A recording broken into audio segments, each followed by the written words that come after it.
So I passed the TEAS on my very first try with a proficiency score of 88%. So let's talk about how to crush the T7 exam. This test has 170 total questions and it has to be completed in 209 minutes. So out of those, 150 are scored and 20 are unscored pretest questions that don't count towards your score. The exam covers 4 sections: reading, math, science, and English. What's new? The T7 includes more than just multiple choice questions. You'll see multiple select questions, fill in the blanks, ordered response, and hotspot questions. These alternate formats make up a portion of the test, so you want to practice them in advance. Here are some core study strategies that I would suggest.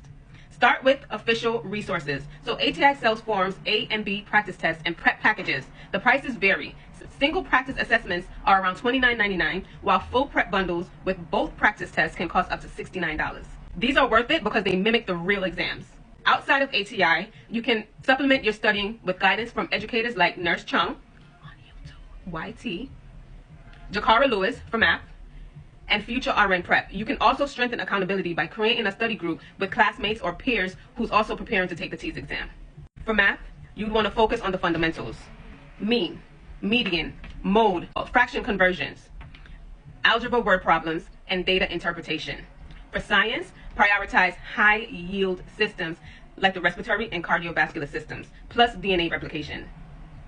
Be ready for questions on independent versus dependent variables in experiments. For time management, and we know how important time management is, here are the official breakdown. For reading is 55 minutes, math 57 minutes, science is 60 minutes, and English is 37 minutes. However, practice pacing yourself within these limits so you won't get stuck on any one section.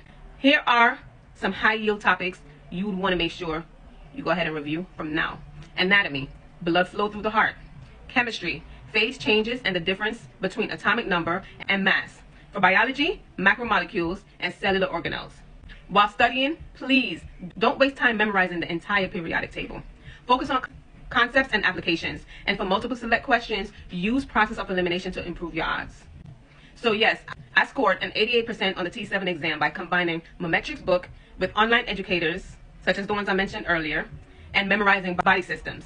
I also focused heavily on anatomical planes, hormone functions, and covalent bonds. Those topics made a big difference in my score. Bottom line is, stay consistent, practice with official style questions, and lock in on the high-yield materials. That's how you walk into the T7 feeling confident and walk out one step closer to nursing school.